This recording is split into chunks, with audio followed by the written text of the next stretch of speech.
Go to the phone lines now. Scott Rabalais from The Advocate will join us. He was up in Hattiesburg covering the regional. Scott, thanks for your time. How are you? I'm doing well. How are you guys today? I'm sad because the season's over. And now there's very little to talk about, but that's all right. It happens every single year. So you were up in Hattiesburg. What do you think of the environment for that regional? I thought it was pretty good, except for the throw it in the dirt screeching guy. uh, Not as bad as the Vandy Whistler, but I would take a cowbell over either one of those guys any day. But I thought it was great. And look, it's a smaller ballpark. Pretty intimate. Get some funky angles and stuff, but they got the roost out in right field, which is kind of like the outfield in Starkville, and their fans certainly were they were into it. And look, it's their first time to host a super regional, and I think LSU fans are big enough to know that they can be unhappy, sad that their team lost, but you can be happy for a program like that. It's really, it does well. A very consistent, good winning program that has to live in the shadow of LSU and Miss State and Ole Miss, and has put together a really good program, and frankly was the better team. When it's all said and done. Jay was pretty direct in his press conference. We played the sound in the first hour, said they were infinitely better than us on the mound. We got to pitch it better. Is that how you saw it this weekend? Yeah, my infinitely better probably reflects the emotion of the moment a little bit for Jay Johnson, but they were better. I mean, second best ERA in the country behind Tennessee coming into the NCAA tournament. So they were better. But pitching was, especially the bullpen, was something of a strength for LSU much of the year, but it wasn't in the postseason.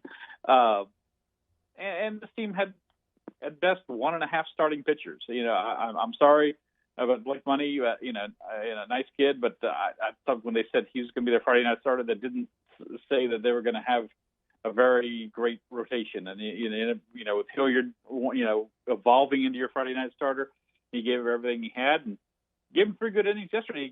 He was better than Tanner Hall was yesterday. Coming back on 2 days rest to start the game, but that has to improve. I mean, clearly, LSU was a team with a lot of holes, and that was at the end the biggest hole. And you're not going to win in the postseason without 3 or 4 quality starters and really ace reliever, and that's what LSU has to get to. And no one knows that better than Jay Johnson. What did you make of the way he managed the game last night, specifically going to Gervais first out of the bullpen? I thought Gervais would be someone they would lead up to, but I mean, it was also, all hands on deck. I mean, they used, 7 or 8 pitchers in the game, 7, I guess, in the game. So, you can always go back and question, after the game, why'd you do this or that? But, Gervais being one of the more dependable relievers, but you needed to.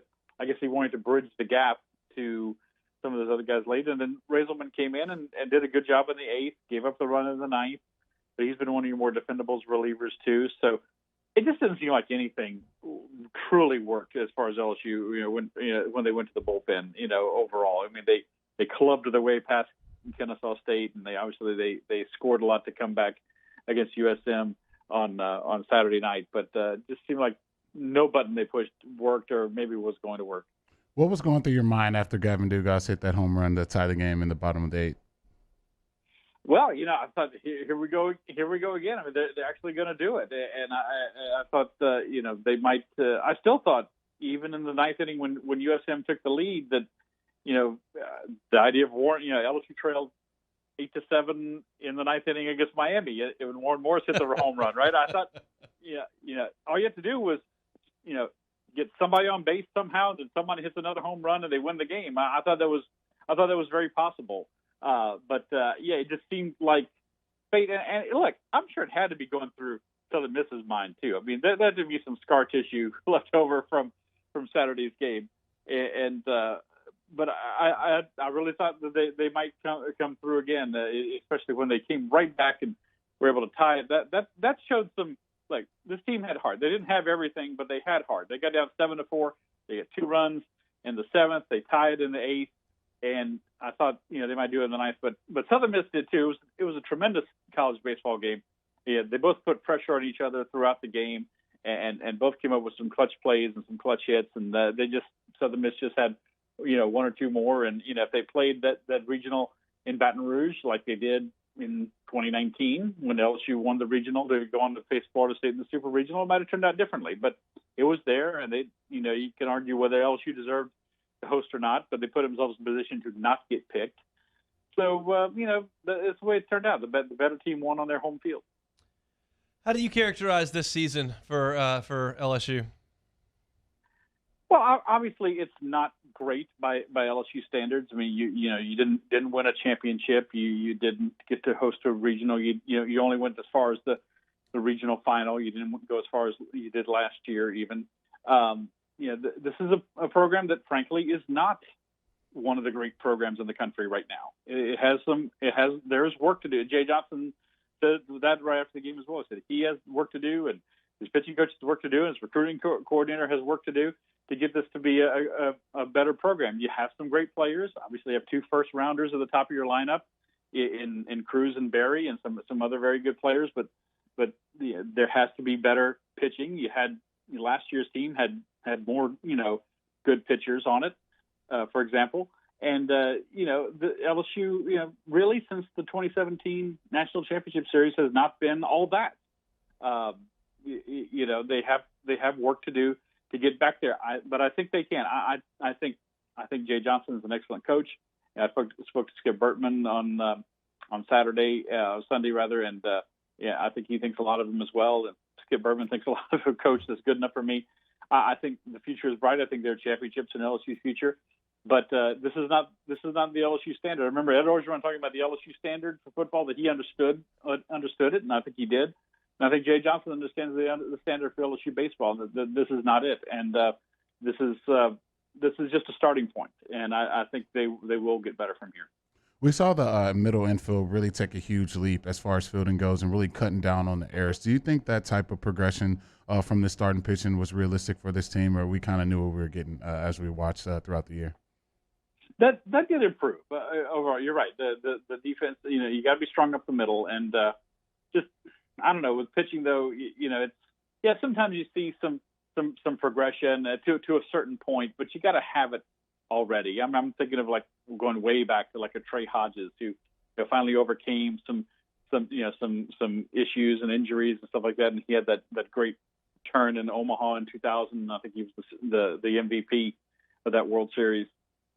But they just didn't have enough guys that just going to go out there and overwhelm you. I mean, when every time USM trotted somebody out there, you looked at their numbers. Not every time, but I mean, most times. This guy's got a 2.27 ERA. This guy's got a 1.61 ERA. This guy's got and just tremendous numbers. And you didn't have that with LSU. And the numbers don't lie. They had a lot of good but not great arms. And it was only going to be so good, I think, in the end. I gave this stat in the first hour, Scott, but Raiselman was scoreless in 14 of his first 17 appearances. In his last 12, he gave up runs 8 times. So I think it's just the use, better competition, the reliance on the fastball heavily. Just everybody kind of wore down on that staff over time, I think. Gavin Dugas was very emotional in the press conference last night. Then Jay Johnson said he'd love to have him back. Where do you think that lands?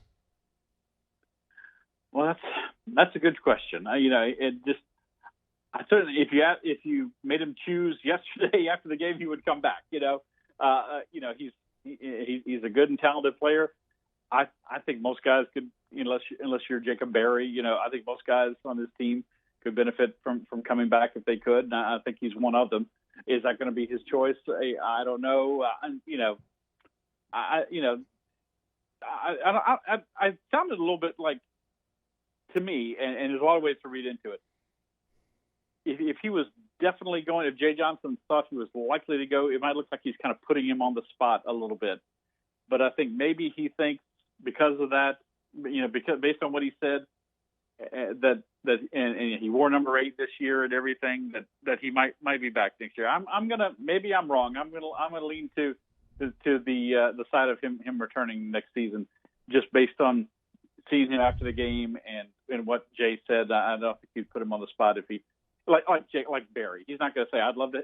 He's not going to say I'd love to have Barry back. Well, of course he would, but he knows he's going to be a top 10 draft pick. He's going to go, and rightly so. But Dugas is a different case. So I'm going to lean to the camp that he's going to come back. All right, two more for you, Scott, and we appreciate your time. Do you feel any differently about this program under Jay Johnson now than you did when he took the podium the first day?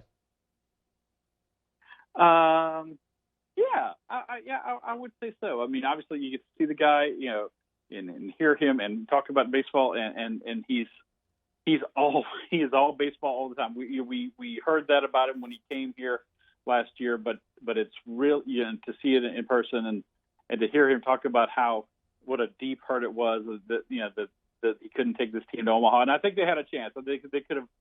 I mean, it was this close for all their shortcomings this year.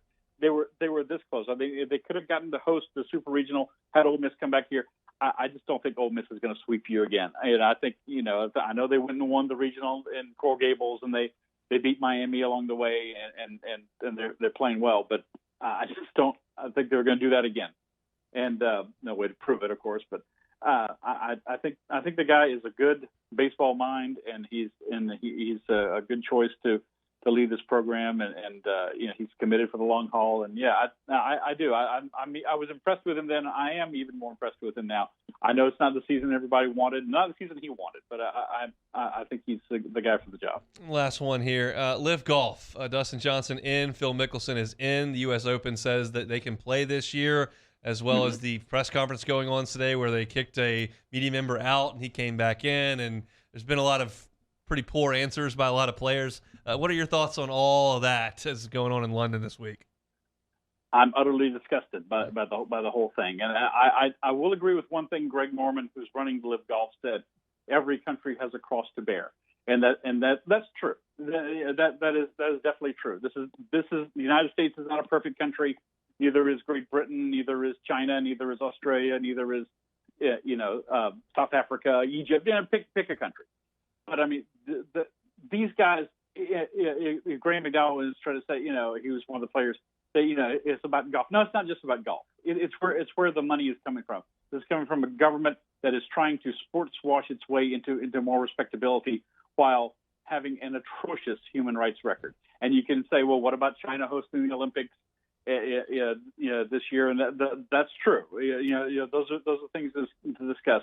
But I think it's just awful. They killed a guy. They killed Khashoggi in their embassy in Turkey and chopped him up for being a dissident. They've killed people just for who they are and things they've said. And I just like to think that we don't do that in the United States. And I think it's horrible. And these guys are putting blinders on, and they're blinded by the money. And I'm not going to watch. As much as I love pro golf, I'm not going to watch it. I'm not going to support it. And I hope the whole thing ultimately fails. Well said, Scott. We appreciate some time. We'll do it again soon. Thank you, guys. Scott Rabalais from The Advocate. Thanks so much for watching Hunt Hill on YouTube. Now do us a favor. Hit the red subscribe button below and throw us a like. See you next time.